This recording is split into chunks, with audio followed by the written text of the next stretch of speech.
Namanghang lahat sa Macau treat ng KOJC sa Banateros Brothers at DDS Vloggers. Nila, isang unlimited summer treat ito na hindi nila malilimutan. Narito ang balita ni Paul Montebon.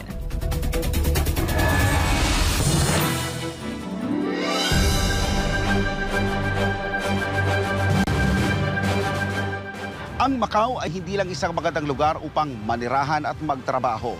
Isa rin ito sa sikat na destinasyon ng mga turista sa iba't ibang panig ng mundo. Kaya naman bilang bahagi ng treat ng KOJC, binisita ng Banateros Brothers. SMNA host na si Eric Celis at DDS Vloggers ang rehiyon na mayaman sa kasaysayan at kultura.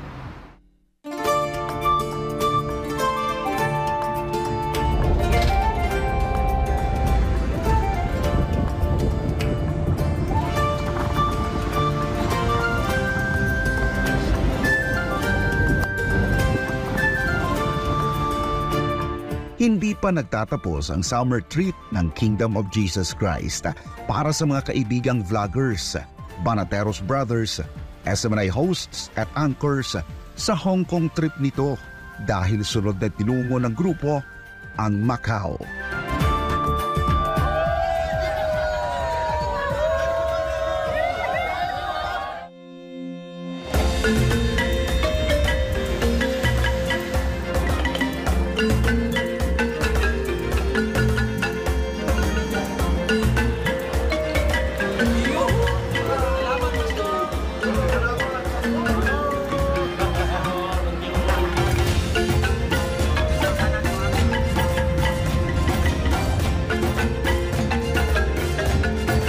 At dahil sa nakakapagod nga naman na trip, pahinga muna sila sa Grand Emperor Hotel.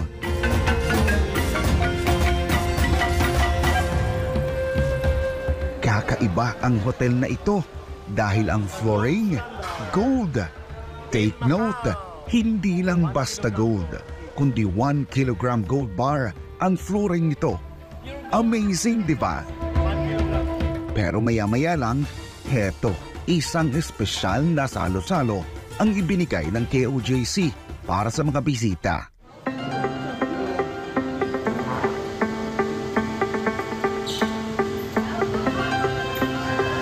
Hello, sir. Hello, sir. Nakapot na kami sa Macau. Thank you, Pastor. Grabe ang pagmaltrato mo sa amin sa sarap ng mga pagkain dito. Yan, maltrato. Thank you po sa pagkain. Welcome po sa Macau, Pastor. Maraming salamat po. I love you. Wonderful and great time. Thank you so much, Pastor. It's a great opportunity to be here in Macau in my lifetime. Wow. Thank you, Kingdom of Jesus Christ. Pasensya na, hindi ako masyadong... may allergy kasi ko, tsaka masakit ang ipin ko. May allergy? So, medyo ito lang kukunin ko ngayon dahil pasakit talaga ipin ko eh. Sakit. Walang lechon dito. Wala. Huling araw man ng grupo sa lugar, isang bagay lang ang kanilang hindi maiwawaksi at maitatago sa buhay, ang pagpapasalamat ng lubos kay Pastor Apollo C. Kibuloy at sa buong KOJC dahil sa walang katapusang biyaya at kabaitan na kanilang tinanggap at tinatanggap mula nang maging bahagi sila ng pamilya ng SMNI at ng Kingdom, bagaman di sila kaalib nito. Samantala sa kabila ng magandang karanasan sa ibayong dagat, aminado ang mga ito na tila may kulang. Anila, hindi na kailangan sana ng isang Pilipino na manirahan at magtrabaho sa ibang bansa kung ang gobyerno ay responsable sa paggamit ng pera ng taong bayan para sa kanila ring kapakanan.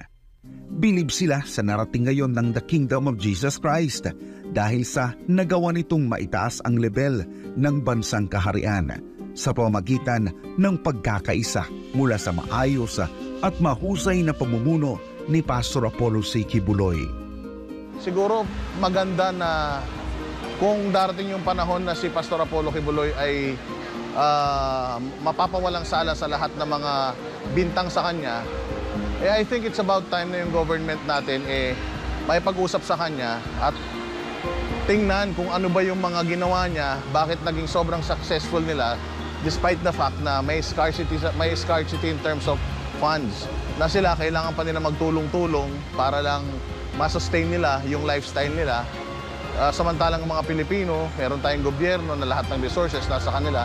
So I think kung aalisin lang natin yung inggit, yung puot sa dibdib at saka yung pride natin, maraming may tutulong si Pastor Apollo Kibuloy, hindi lang sa Kingdom of Jesus Christ. Sayang yung talino ng tao, kailangan magamit ng bansa natin para at least naman hindi lang yung mga taga Kingdom of Jesus Christ yung nakakaranas ng ganitong klase ng mga opportunities. Giit pa nila, kaya naman talagang pantayan at maabot ng Pilipinas ang mayayamang bansa kung ngayon pa lang ay sisimulan na ng mga nasa gobyerno ang pagbabago mula sa impluwensya ng korupsyon at pamumulitika. Nandito kami ngayon sa Macau, grabe, ang apakaganda rito. Alam mo, posibleng may ganito sana tayo kung hindi magnanakaw ang mga nasa gobyerno natin ngayon. Kaya lang, dahil sa mga puro sila mga magnanakaw, puro mga buhaya, ayun, napakalayo po. Ang layo ng Hong Kong, ang layo ng Macau, ang layo ng Japan, ang layo ng USA, kahit anong bansa, ang layo na sa Pilipinas. Dahil sa puro korap na mga nasa posisyon ng mga politiko natin. Sa huli, bukod sa pagpapasalamat, nagpaabot rin ang Banateros ng kanilang solidong suporta at pagtatanggol para kay Pastor Apollo at sa buong KOJC bilang kasanggaan nila ito sa mga patuloy na sinisira ang imahe ng butihing pastor at magagandang ginagawa nito sa kanilang kongregasyon at sa mga komunidad sa bansa at sa iba pang bahagi ng mundo. Naku, grabe. Napakasaya po namin ditong Banateros. At talaga na nga namang hindi lang ho ito celebration ng KOJC Hong Kong, pero parang welcome na rin po ng Banateros sa SMNI at sa entire family ng KOJC. Kaya natutuwa po kami dito sa pagsama niyo sa amin sa Hong Kong at sa Macau. At talaga nga namang nag-enjoy po kami sa bawat minuto ng pag-iikot natin dito. Malaki ho yung bagay na nakikita natin ng ibang bansa para sa ating bansa ay makita natin kung ano pa yung dapat nating gawin, di ba? At mas maunawaan pa natin. At dahil nga doon, maraming salamat po kay Pastor Kibuloy sa kanyang pagtulong sa amin dito na ma-welcome at sa buong KOJC ng Hong Kong. Dahil sa inyo po ay lalo kaming ginaganahan na lumaban para sa bayan dahil kayo ay lumalaban din para sa inyong pamilya at para sa bayan. Maraming salamat po. Maraming salamat sa kabutihan ng inyong puso at kami po ay araw-araw mananalangin. Isasabay ka po namin sa aming panalangin at pati na rin ang inyong kongregasyon. Once again, maraming salamat po, Pastor.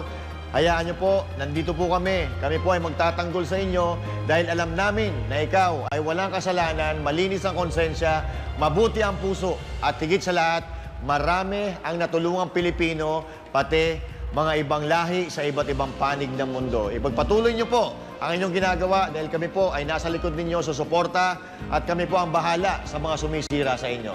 Sir, maraming salamat, Pastor. I love you, Pastor. Salamat po, Pastor. Sa susunod, Pastor, general check-up naman, na high blood na kami sa kinakain namin. I love you, Pastor. Mula dito sa Macau, para sa Diyos at sa Pilipinas ko mahal. Ako si Paul Montibon, SMNI News.